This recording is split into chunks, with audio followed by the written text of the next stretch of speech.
They didn't even bother with excuses. The text lit up my phone like a knife in the dark. "We only want Thanksgiving with your sister this year." No explanation, no invitation, just dismissal. I stared at the words, my fingers tightening around the glass of wine I'd been holding. I typed one word back: enjoy. Then I turned off my phone before my hand could shake. That was the inciting wound, the moment I understood my parents had chosen her over me. Again. It wasn't always this way. I used to be their pride. Straight A's, scholarships, a career that took me further than they ever dreamed.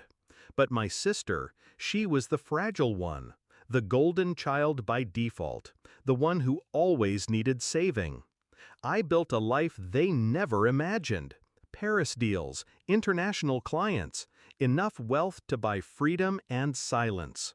Yet in their eyes, I was still the second daughter, the one who didn't matter when it came to holidays, family dinners, or the hollow theater of togetherness. They celebrated her mediocrity. They punished my success with distance. And this year, with one text, they declared it openly. It wasn't just Thanksgiving. That text pulled loose a thread. I began replaying every moment, every birthday I wasn't invited to, every family gathering I was an afterthought in.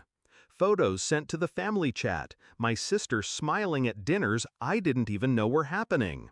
Excuses about keeping it small, yet somehow my chair was always the one missing.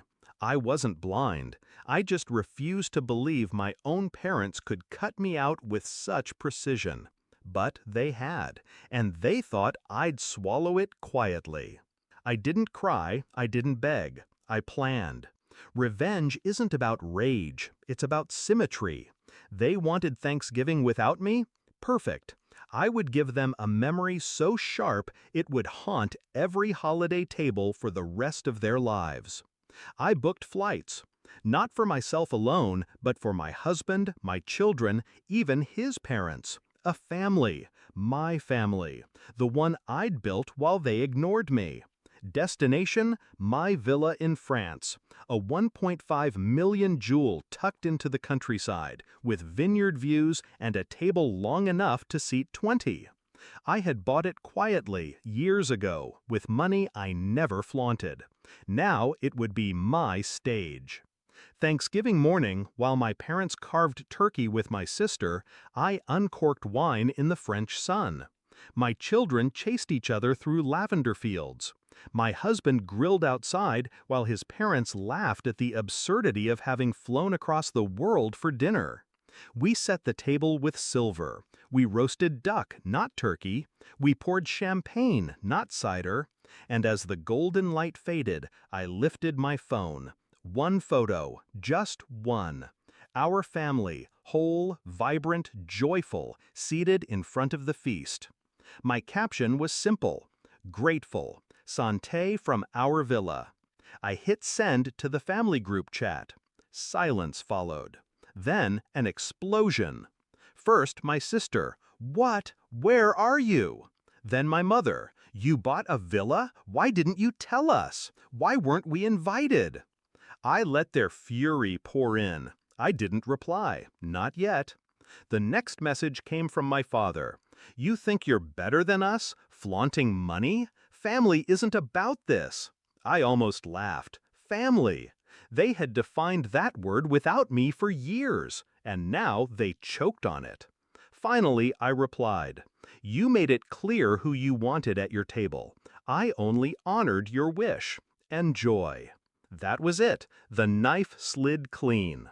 They never recovered from that dinner. Every holiday since, there's tension in the air. They can't unsee the photo. They can't forgive themselves for underestimating me. My silence at their outrage was louder than any scream could have been. I didn't need to argue. I didn't need to beg for a seat at their table. I built my own. Bigger, brighter, unshakable. And here's the truth that still tastes sweet. I didn't exile myself from them. They exiled themselves from me. So now, when they sit around their small, fractured dinners, I hope they remember the picture, the laughter, the villa they'll never step foot in. And when they whisper about betrayal, I hope they realize it wasn't mine, it was theirs.